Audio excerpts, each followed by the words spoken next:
Let's solve the absolute value inequality in two different ways.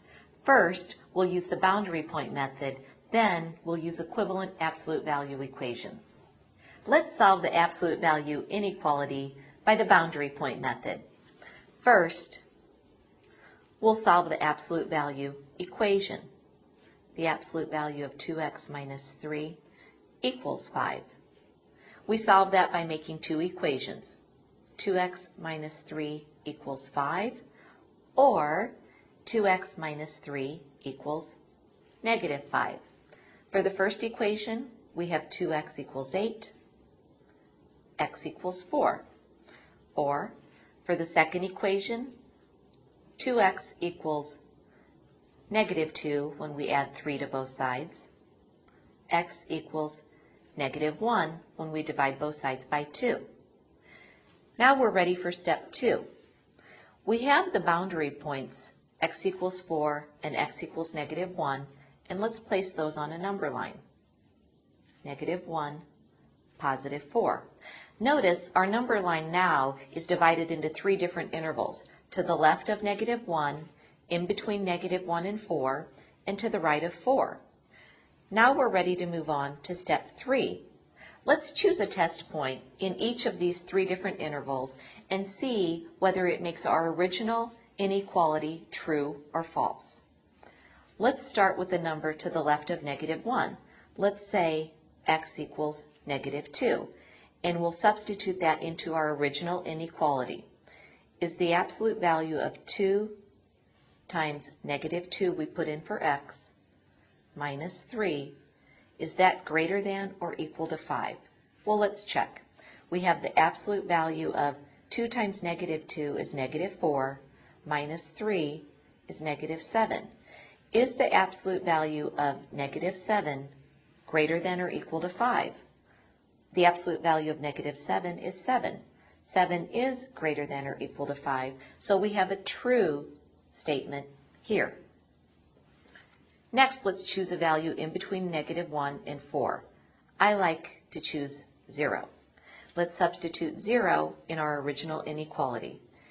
Is the absolute value of 2 times 0 minus 3 greater than or equal to 5? 2 times 0 is 0, minus 3 gives us negative 3. Is the absolute value of negative 3 greater than or equal to 5?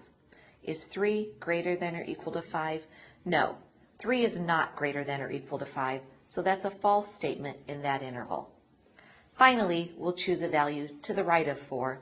Let's let x equal 5. Again, we'll substitute. Is the absolute value of 2 times 5 minus 3 greater than or equal to 5? Is the absolute value of, we have 10 minus 3, so the absolute value of 7 greater than or equal to 5?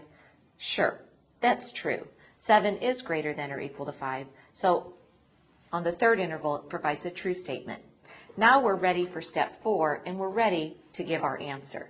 Since the true statements occurred in the interval from negative 1 and to the left, and also in the interval from 4 and to the right, we can write our solution like this.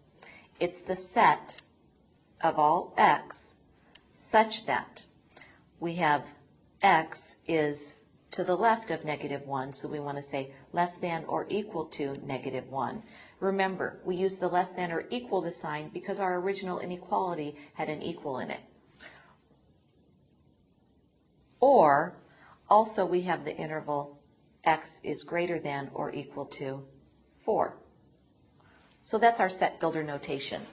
Now let's graph the answer. Since we have a number line right here, let's put our solution on the number line. We have from negative 1 and to the left of negative 1, and we also have positive 4 and to the right of positive 4. Remember, the solution can be written in interval notation just by looking at the graph. We have the union of two different intervals because an absolute value greater than inequality always results in a union. So we have the interval notation from negative infinity up to and including negative 1, union from 4 to positive infinity. Let's solve the absolute value inequality using equivalent absolute value equations. Notice that we have a greater than or equal to absolute value inequality. When you have a greater than or equal to, you break this into two different inequalities. First, we just drop the absolute value symbols and we write 2x minus 3 is greater than or equal to 5 with no absolute value notice, or we write 2x minus 3 is less than or equal to negative 5. So we reverse the direction and write a negative on the right-hand side. Let's solve both of these. First, we'll add 3 to both sides, and we have 2x is greater than or equal to 8. We divide both sides by 2, and we get x is greater than or equal to 4. Or, let's solve the second inequality. We add 3 to both sides, and we get 2x is less than or equal to negative 2. We divide both sides by 2, and we get x is less than or equal to negative 1. Now we need to put this on a number line.